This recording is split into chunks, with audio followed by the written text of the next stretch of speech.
Hello, you are listening to the Gamer Librarian Podcast, the best podcast you can find on this side of the multiverse. I am your host Adrian, and today I will be talking about Devilman Crybaby, Black Myth Wukong, and more. Afterwards, be sure to subscribe to be notified when future episodes are released, and show your support by liking and leaving a comment. Thank you for joining. We are back for another glorious Friday, and this week I have a lot to talk about with all of you. But first, I'd like to say that we are nearing our 50th episode in a few weeks, and a year ago, I never thought I'd upload that many episodes at all. This is a pretty awesome milestone that I would love to celebrate at some point. I am still crafting ideas on how to celebrate our 50th episode. I was hoping that our first guest would appear on the 50th episode, but I did not want to skip any upcoming Fridays to make that happen. Our guest will likely appear on the 52nd episode if there are no delays or hiccups. I am extremely excited to have her on. I've always wanted to get a chance to speak with her, and now I'll be able to do that and share it with all of you. So, yeah, that will be happening in a few weeks, so be ready when that episode drops.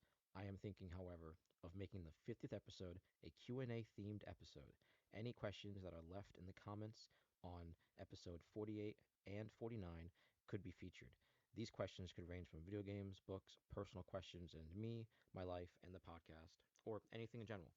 I was asking, I was thinking this would be a good way to connect with all of you and do something different for the 50th episode.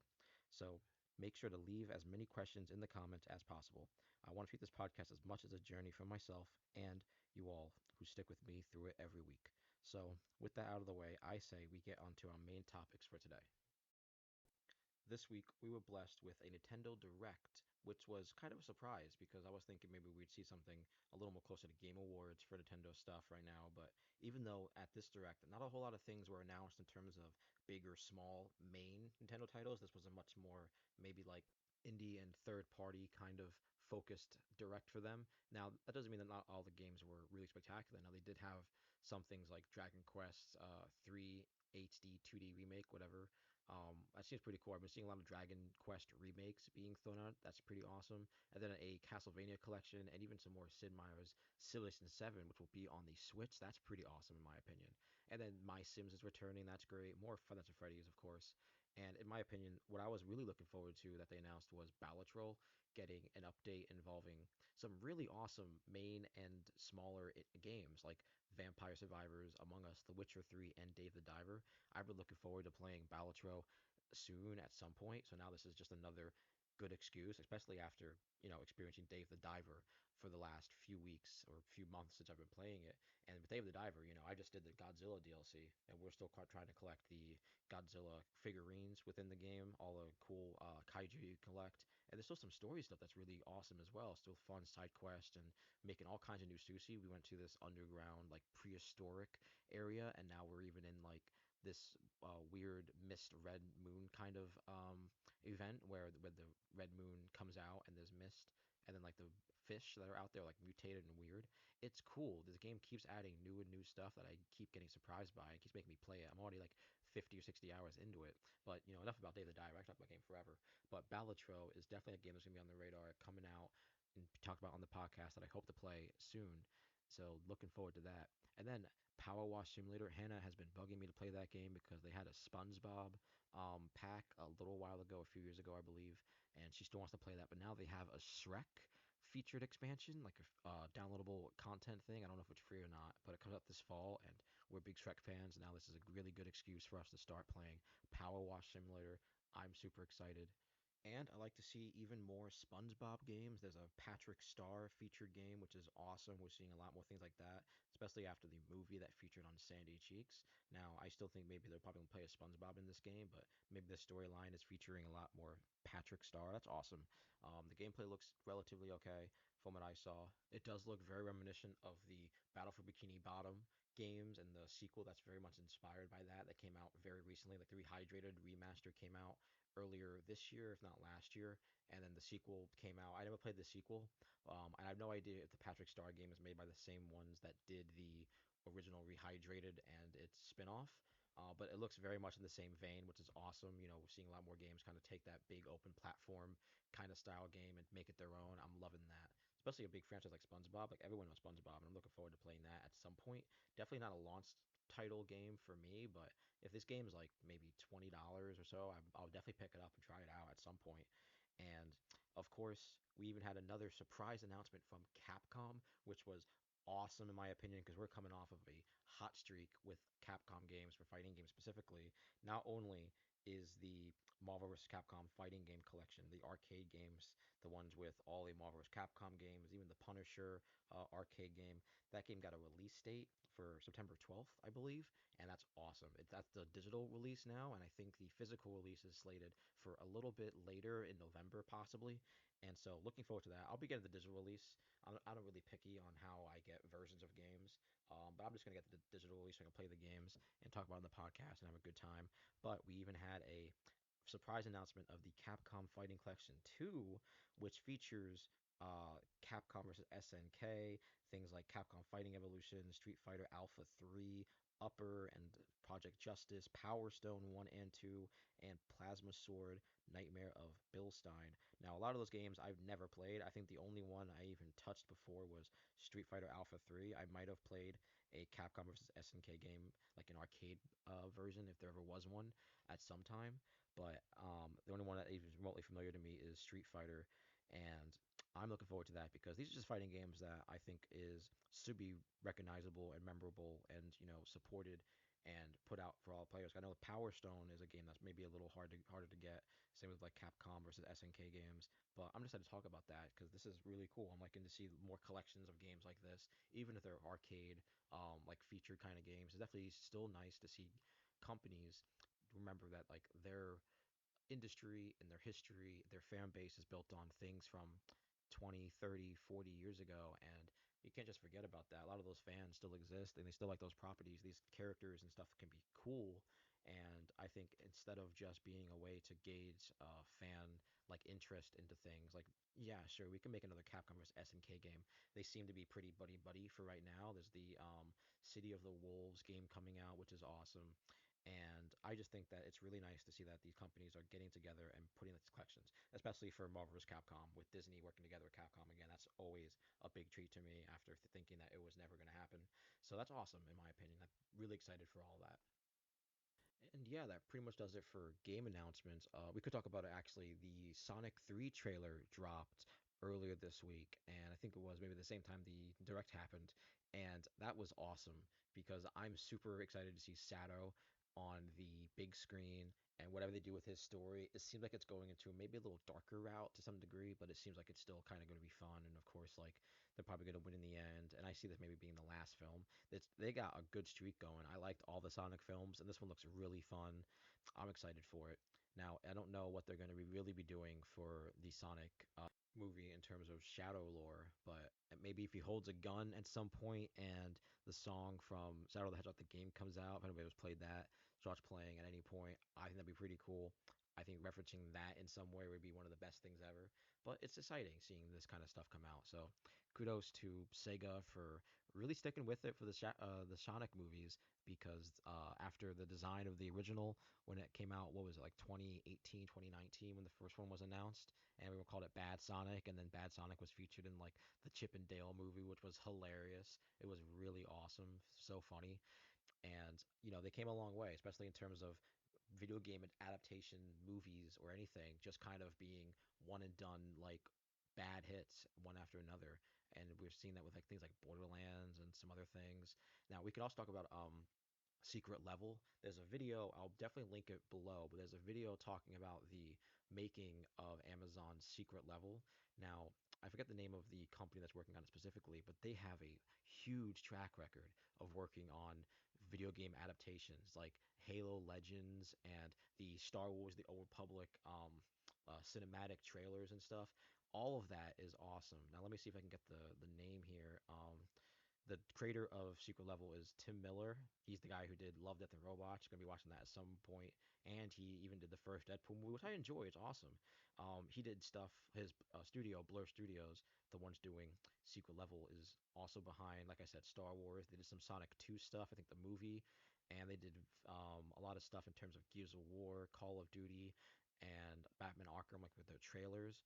So they have a good track record of at least putting video games front and center on a more cinematic scale, and I'm definitely excited to see what they're going to do for Secret Level. This is definitely a show I'm so hyped to start watching for, and just experience because I think more shows should be like this. I think it's very special to have adaptations of video games be actually cared for and developed and produced with love and care, just like they were when they were made as a video game. Now, in the future, I will be watching the Borderlands 3 movie, or I guess it's called the Borderlands movie. I don't know why I call it 3, the Borderlands movie, and I want to talk about it because it seems like it's just something fun to experience. I love Borderlands. I think that movie's gonna be really bad, but like bad fun. It apparently comes out digitally soon, and then I'll just rent it or just pirate it or something. But I'm really watching it because I'm gonna enjoy the hell out of that movie. I think it's gonna be awful. That's really just about it for that. So yeah, I guess we can start talking about Black Myth Wukong now because that was something I want to talk about last week, but I wasn't super into the game at that point. Like I just only really beat the first maybe two bosses in like the first 2 hours or so of playing it. I didn't really get to experience a whole lot of it. But now that I'm into like the middle of chapter two, I'm currently fighting Yellow Wind Shades, and this fight sucks. I hate dealing with his long staff, and then he goes invisible, and you have to dodge most of his attacks. I don't like his attack patterns. It's just not something I'm keen on like learning right now. It's just I'm just more gung ho trying to hit him as much as I can. Build up the meter where your heavy attacks does like more damage for your like your focus bar stuff. I'm not really too into how the mechanics work for all of the abilities. There's so many upgrades that you can do. I did respec at some points, so I've been getting a nice good feel between the abilities that you can use, and I'm loving it. This game is definitely not as design inspired behind Dark Souls. Like, there's not that many similarities. There's obviously like maybe a level design kind of looks the same. Um, but combat is a little bit almost there, and then like the way they handle death and like respecking and leveling up, they're on the like kind of parallel but not the same as Souls games. It's very much more like Sekiro in my opinion. Sekiro seems like it was definitely the same kind of vibe as this game, kind of taking what Souls games were really good at, which was level design and combat, and then putting their own spins on it. Like Sekiro is very focused on parrying and blocking and that kind of timing, while this game is more like be patient with when you rush in and dodge attacks. Like mostly you're gonna want to dodge every single attack that you see, unless you know that their attack might whiff with tracking and you won't hit you, or maybe your move will just get out of the way in time or overpower them and they'll get staggered right beforehand. And then you can do extra damage, and then you can even do a lot of like in terms of crits. You can upgrade how much crit damage you do. That's pretty awesome. I guess it multiplies, and there's a lot of really cool upgrades that you can do that seem to be really influential for certain combat situations. Like I haven't seen it yet, but there are some AOE attacks in the game, and there's a ability where you can stand, like balance yourself on your power pole, the pole that Wukong uses, its quarterstaff, the one that gets like longer, like so distance you can just hit it, so you can like go up to a pretty decent height, and I think maybe you can overpower or like overcome certain AOE attacks, but I haven't gotten a good chance to test it out yet. And I'm so hyped to play more of this game. I don't have my PS5 with me right now, but I'm hoping to play some on Labor Day or whatever the holiday is on Monday. I have off work, which is awesome, so I'm hoping to get a lot of time into Wukong with that. I think that's gonna be really fun. So, yeah, Wukong, I'm loving it, and the similarities that it has between Journey to the West, the proper story, is staggering. I haven't really gone too deep into what characters are referenced or not, because I don't really want spoilers, but I do know that a lot of the moves are definitely very inspired. Like not just the quarterstaff power pole, but the flying Nimbus cloud is referenced there. Now there is, I remember a certain way the Sun Wukong gets the cloud, but I wonder if it's the same way that he gets it in Journey to the West as it is in Wukong.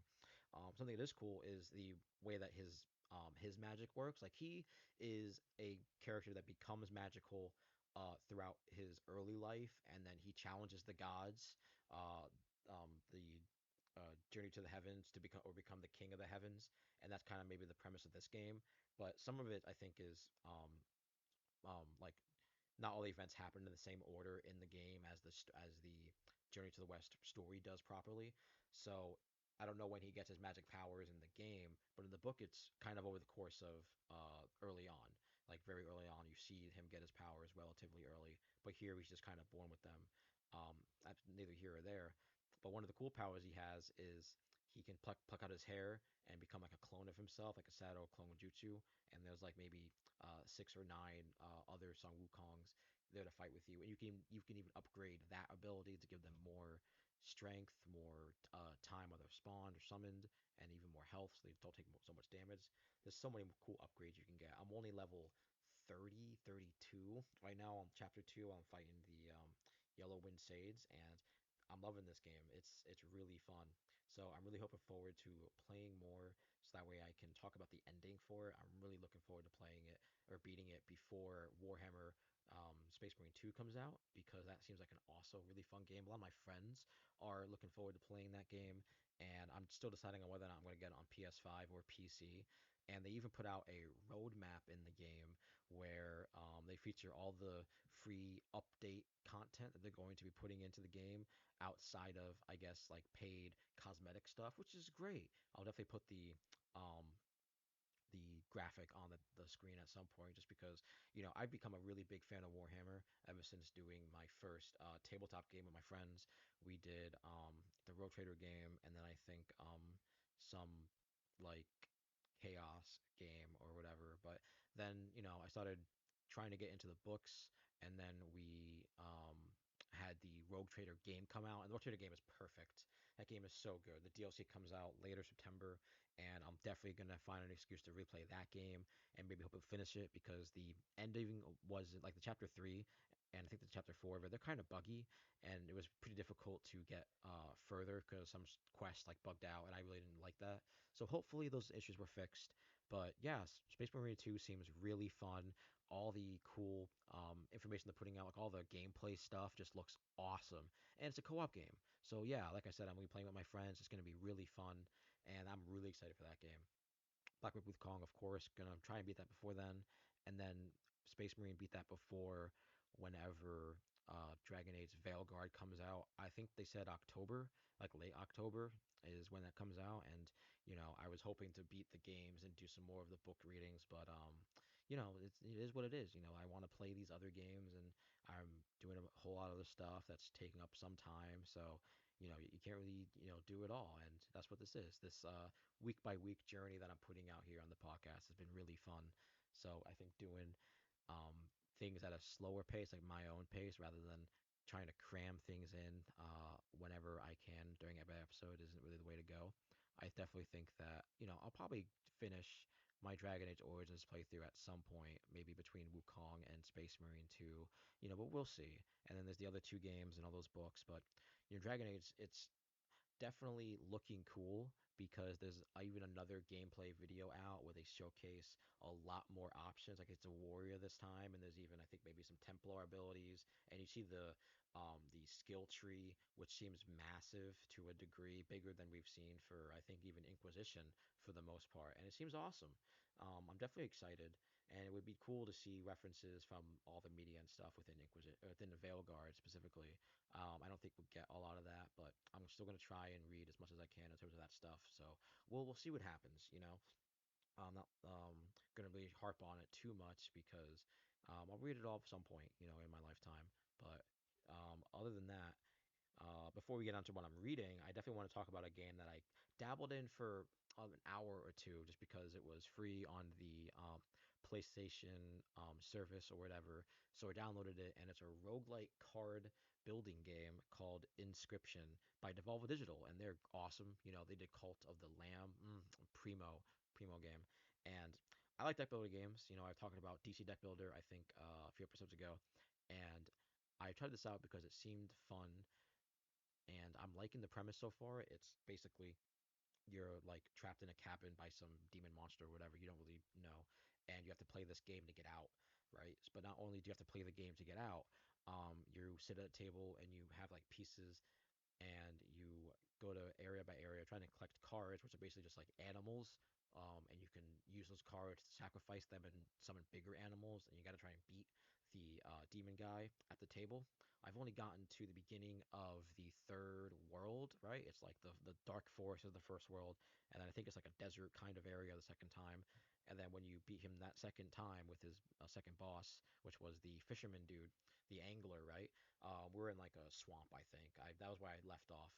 But this game seems fun because not only are you trying to do that deck building stuff, but as you do the deck building version of it, um, you're learning like um, solutions to puzzles outside of the game itself. Like you get up from the table, and around the cabin, there's various puzzles that you can go and you know fiddle around with, like locked safes and code stuff and all kinds of stuff. It seems really fun. I'm intrigued to see where it goes. This is definitely a game I'm going to try out over the course of the weeks and see what happens. Just because I like these little fun indie games. They're fun. After Cult of the Lamb and Dave the Diver, I think Dave the Diver is also maybe Devolve Digital. I could be totally wrong. But I'm loving them. It's fun to go back to these smaller scale games that's, just about kind of having a chill time or maybe a stressful time depending on the game you're playing. Like Inscryption can be a little dark, and then like games dark and darker. It's definitely like games about difficulty is like up there in terms of like one of the games that I like. But sometimes you just want a game that's like pretty relaxed. And this game seems like that's that way. It's pretty relaxed for a game that's about sacrificing animals. Very much like the South Park Christmas special. It's kind of like that, but I'm loving it. It's very fun, in my opinion. So those are what I'm playing, those games, and like I said, in the future, most likely be at the very least Warhammer Space Marine 2. So yeah, we could talk about what I'm reading for right now. Um, my friend lent me two books. One book that I plan to read on in the future is Jeanette McCurdy's I'm Glad My Mom Died. That's a book I've been wanting to read for a while, and now that I have a copy of it, that'll definitely be somewhere soon in the rotation. But one of the other books was a Stephen King collection, a collection that collects his writings that he was using under the pseudonym um, Richard Bachman. Now, I'm no stranger to reading his books under Bachman. The Long Walk, which is also one of the books featured in the collection, is my all-time favorite Stephen King novel of all time. It's getting a movie adaptation with Mark Hamill, and I'm mouth-watering just at the thought of that. So it's one of my favorite books. So I'm like that Stephen King has this alter ego where we can try out newer writings at the time. Because what was cool about this collection that it has a foreword where he talks about him switching over to Richard Bachman and him pretty much stating that he really wanted to see if his writings at the time had the same quality, only because I think at the same time that the Richard Bachman stuff was out around 77 and early 80s, he'd only done things like Carrie and It and Cujo, I think, is right around there. And so maybe, what was it, like Pet Cemetery.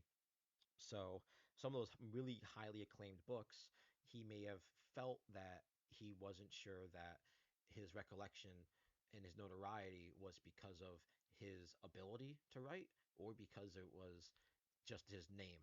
Like it was just the name Stephen King, and because of stories like Carrie coming up and The Shining and It early on, maybe just the notoriety kind of bloated his infamy, his career in a way. Maybe he was feeling like that. That's just me paraphrasing what was in the book. That's the way I took it, as him explaining his feelings.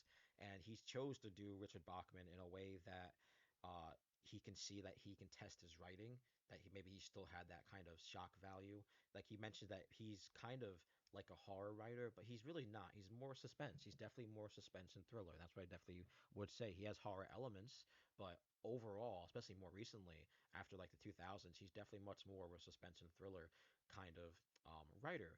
And I definitely like that. It definitely shows in the Bachman books. The Long Walk is in a prime example. Primo. Read it if you haven't. I have a video on it. It's so good. But this is special to me because it collects one of the stories that I've always wanted to read by Stephen King, and that is Rage. Rage by Stephen King is a um, writing that he chose to withdraw from publishing because it deals with a very topical issue that, at the time of it being written in the late 70s, he may have not understood the nuances of like writing with like mass like audiences and how that might influence them in their feelings and actions.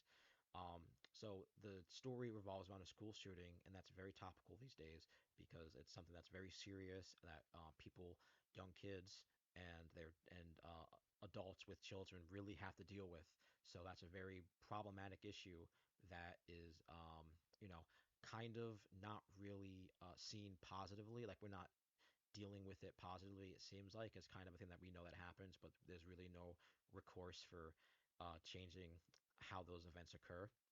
Now, obviously, there's a lot of things that play into that, like um, a person's mental health and social status and a whole lot of stuff. So it's definitely not something that I want to get too deep into on that topic, but it's a story that I've always wanted to read.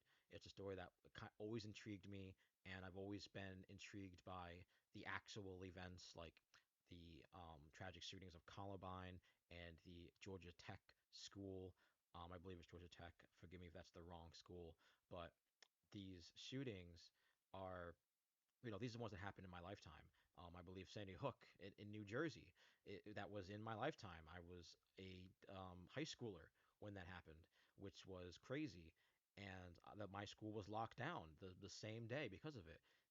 It's a very real thing that I think affects a lot of people in a lot of ways, some in a lot more tragically than others. So I think it's very understandable that King withdraws and pulled this from being printed, being distributed. I don't even think you can buy it digitally. I'm sure you can find it digitally, but you can't purchase it in any way. So I am, I would say, lucky that I got a chance to read it because I don't think that you should in any way, um, you know, restrict people from writing about material like this.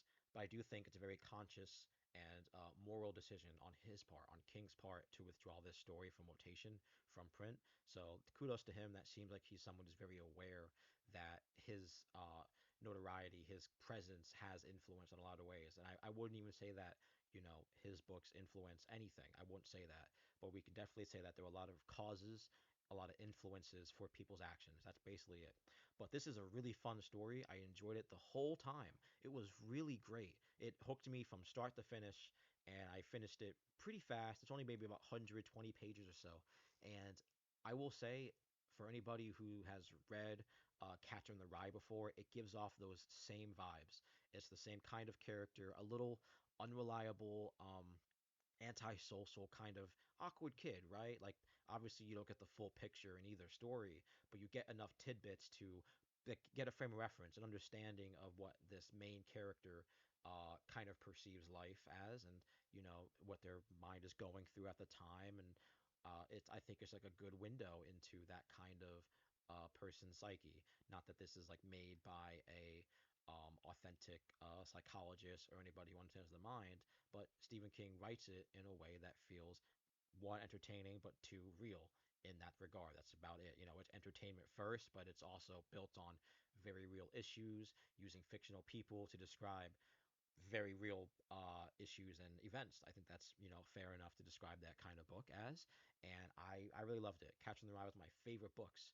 It's one of the first books I ever read in school, like was forced to read in school for class, and enjoyed so much that I finished it in a day. From we read it like day one in class, I just went home and finished it, and that was amazing. And I still do that with a lot of books to this day because of that. So I'm really excited to talk about Rage because it was a really great time to experience. So yeah, I do think it's time to talk about our sponsor, Dubby. Dubby is a clean energy drink that is made to give you focus with no crash, jitters, or angst, like other energy drinks. We also have no maltodextrin filters and don't use artificial dyes. Dubby contains vitamins, amino acids, a nootropic, and 150 milligrams of caffeine. Now, if you use the code GamerLibrarian to get 10% off your order on the link in the description, you can get 10% off on things like the drink powders, apparel, portable bottles, stickers, and bags. Now that's the coupon code GamerLibrarian for 10% off your order on the link in the description. What else am I reading, you might ask? Well, of course, now weekly we try to keep up on the latest mangas, and we just had the 1000th and 124th chapter of One Piece come out, I believe last week, and we have another episode, another chapter coming out 9 days from now, and that's really awesome. Now, this newest chapter, 1124, marks the fair conclusion of the Egghead Island arc, which was a crazy, crazy arc. I mean, not a whole lot happened specifically, but we had a enlightenment of news come out. I mean, so much was just kind of, you know, provided like context. We had a lot of context that was given to us in terms of how things like the Void Era came about and how the Kuma pandas were employed through the Marines, made by Egghead, and then even the brainwashing of them with Egghead, so they lost the memories. The five elders pretty much showing up out of nowhere and trying to murk every pirate on that island, all the Straw Hats, framing them for murdering Vegapunk. I mean, so much happened. And we're not even to the best part. Um, Next arc is Warland, Elbath. This is the home of the giants. This is crazy that this is the actual final arc of One Piece. This is what Oda has been getting us to since the very beginning, is the final chapter. The home of the giants, Elbath, is most likely where we're going to be finding the locations of the poneglyphs, these stone weapons, whatever they're called. Maybe we'll find out more about that. Definitely, hopefully, the One Piece location. Certainly, I don't know, but I'm certainly excited. It's awesome. Now we have a really good crew going on with the Straw Hats. They just had one of Vegapunk's lower like splits halves or whatever, like this, they're like other clones of him, uh, kind of join the crew. So they're definitely going to Elbath, hoping that they're going to be part of the crew for a good while. But we make it 10 now. That's about 10 characters. So that's awesome.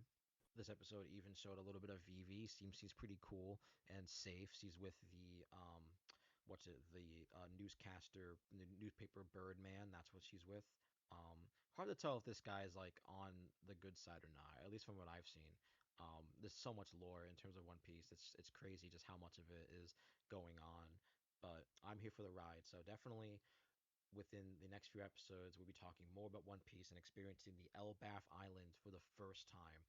And this is it, man. This is the final arc of One Piece, and I'm so glad that I get to experience it with all of you as we go for the ride. Eventually, maybe I'll rewatch all of the anime and just experience what it is for what it is, and enjoy that ride again. That's just really beautiful about it. I'm a big One Piece fan. It's just really fun. There's definitely some gaps that I'd like to fill in more because I've watched up to Alabasta and the Grand Line pretty often, like a lot. Anything after Fishman Island, I haven't seen more than once. So it'd be cool to see up to that Dressrosa arc again. See that fight. That arc is really long, in my opinion. So maybe I won't like watch all of it. I could definitely skip through some episodes, guys. I remember that very vividly.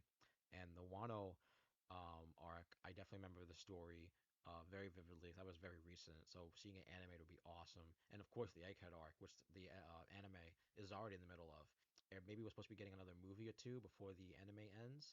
And yeah, who knows what's gonna happen in One Piece? I'm excited though. That's really just it. Now, other than One Piece, we've been reading JoJo's Bizarre Adventure, and I will say I am now in the middle of the arc, the part that I knew would be my favorite. In my opinion, it just seems like it would be, and that's Stone Ocean, Part 6.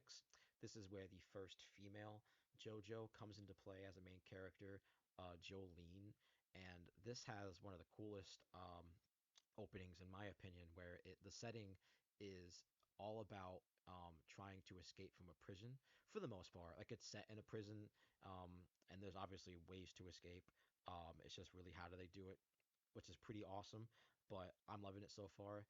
Now I'm not really gonna get too much spoilers about that, but the last part, Part 5, Golden Wind, another banger of a part. The setting of the Italian mob motif was really awesome. I really think it offered a really fun adventure to contrast with the other adventure that they already had. The fact that like it was just trying to find your boss, but your boss is trying to kill you, and also the boss is like manipulating you because you're really just playing into his hands. And then there's like two bosses, like some clone stuff. It's weird. It's even hard to keep track of. But the best part about it is that Jean-Pierre Polnareff comes back as a main character, in my opinion. He's pretty important to the story. He's in the story for a while, and I like him. It's just fun. So I'm glad to see him there. Rip Narantia, that's pretty bad. But Mista was really cool, and I liked Bruno. Giono was all right, but I think I like Bruno a little more than Giono. That's really what I gotta say. And yeah, part four is really fun. Part four is part five. Sorry, it's part five, which is Golden Wind. And yeah, I'm getting them all mixed up. I'll get a little more familiar with it once I catch up and get used to looking up this stuff for it. I'm gonna be trying to in the future once I catch up with the entire manga is experience the JoJo's Bizarre Adventure All Star fighting game that came out and it had a remaster earlier this year. I played the remaster just because I like fighting games and my friends like JoJo and I wanted to see what it was like, but I didn't understand any of it, didn't understand any of the references, none of the story, like the little story chapters that they had, or even like any of the characters' moves or anything like that. So like now that I have a point of reference from the manga, it would be definitely a really fun experience to go back and play that game again and talk about it with you all here as a newer fan interested in the JoJo's experience, which has been so fun. I even found out that there's JoJo's live action movies or OVA stuff like that. That seems crazy that there's even a live action version of this crazy nonsense.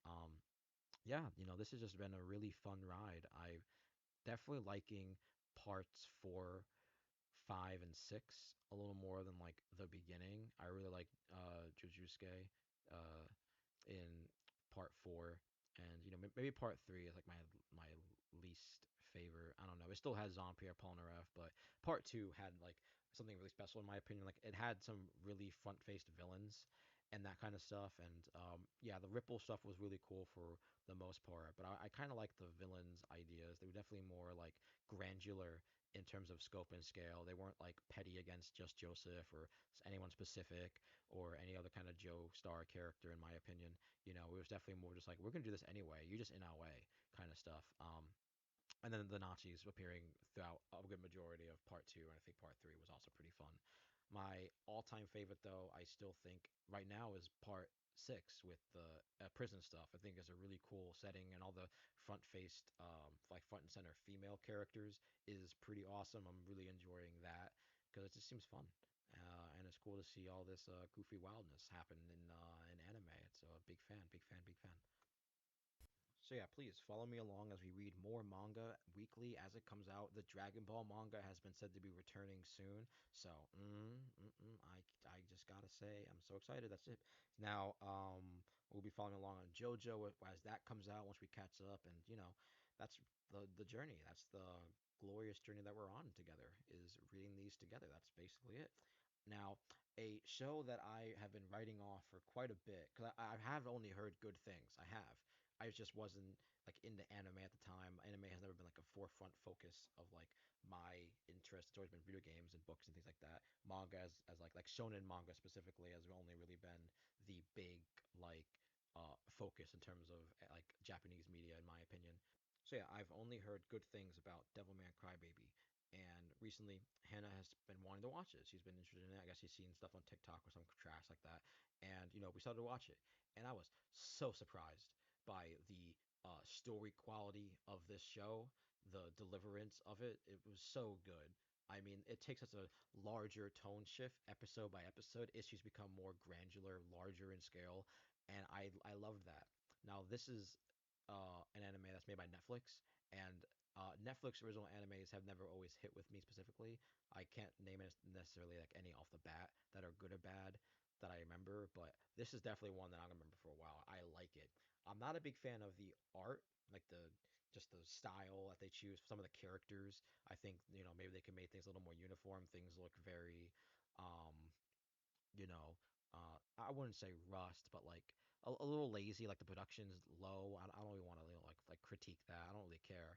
I still think the overall story and everything else was so great, and even the voice acting. We watched it dubbed, but even the voice acting was phenomenal. So the story focuses on a character named Akira, and he gets demon powers and makes him a devil, and that becomes a whole big issue. Other characters start becoming devils, and I will say it starts to become a worldwide issue, and when it becomes a worldwide issue, that is the best part of the show. The show really cranks up around episode 6 and 7. But that doesn't mean the rest of it isn't good. It's all great. It just takes a little build up. It's pretty mature. It's very raunchy in a lot of ways. There's a lot of graphic body stuff, not just gore, but like sexualization kind of stuff to a degree. There's a good portion of that, but that kind of takes the wayside later on. But it's such a fun ride. I was so surprised by the experience that I had watching that show. It makes me want to read or watch, at the very least, the original Devilman, which is what this is based off of. This is not a original work. This is based off of a 70s, I think, manga that was like canceled by Shonen and then revamped later on, and like it's a cult classic apparently, and in Japan itself, that's awesome. So I just thought this was a really fun anime, and it quickly made one of my favorites of all time. I watch it again; it's quick and easy, 10 episodes. That's awesome for a show. And it's really tragic too. I mean, like you take Akira, and it just seems like, oh, this is just you know a you know regular protagonist, regular main guy, but he has a good reason for a lot of his quirks, and they really show the quality of the show. Because one of his quirks, I won't say what it is, but it doesn't happen a lot, but you forget that it does, in my opinion. And when it really does, you forget that he's literally one of the only characters with heart versus any of the other characters here. For a lot of it, and I mean, they're fighting demons. These are like demon people. There's some tragic moments in this show, like poor Miki, absolutely poor. Like both Mikis, in my opinion. There's two characters named Miki, and they both get pretty tragic ends. That's really just about it. Yeah, one of the best shows, one of the greatest shows I've ever watched. I loved it. So that was really fun. And yeah, that's basically about it. We talked about everything I really want to talk about for the episode for right now. And, next week we will be hopefully talking more about Black Myth Wukong, like the ending and stuff, and whatever game announcements happen in between here and then, and more JoJo. Now, like I said earlier in the video, please leave comments below on anything that you want to ask me, questions about the podcast or me personally, about games that I enjoy or want to play, or books, vice versa, that I want to read, or would like to get a chance to, like writers, stuff like that. Anything, just ask me anything. So that's for the 50th episode. So leave comments on this episode 58 or the future episode 59 when it comes out, and those questions will be featured hopefully on the 50th episode Q&A episode. I keep saying episode a lot, and that's just that's what it is when you're a host for a show. You talk about your show, and that just seems like what it is. So I'm hoping you guys ask me some really good questions. Think really hard. What you want to have me talk about. I could talk forever on all these topics. I really could, and I try to keep a really good variety of stuff. I think the video games have a really good variety. There's indie and mainstream games of all kinds, and then even just the books is so like varied. Like we had a book about nature, like an actual science book about nature earlier. We have a bunch of Stephen King, obviously, and then I try to read a lot of books about games like Gears of War, and there's some Star Wars books and all that kind of stuff. I really try to like drive home, that I'm a big fan of those stuff. I like to talk about them, and I want to try and promote getting more of these things made, like books and comics and TV adaptations and stuff like that. Like with the what is it called? The Secret Level Amazon show, things like that. I just want more of those things made and done well. So like, the more voices out there advocating for that and speaking against it and critiquing it, in my opinion, I think it'll work out. And yeah, that's basically about it. Thank you guys. Thank you for joining me today. Have another glorious Friday, and I'll see you all next week.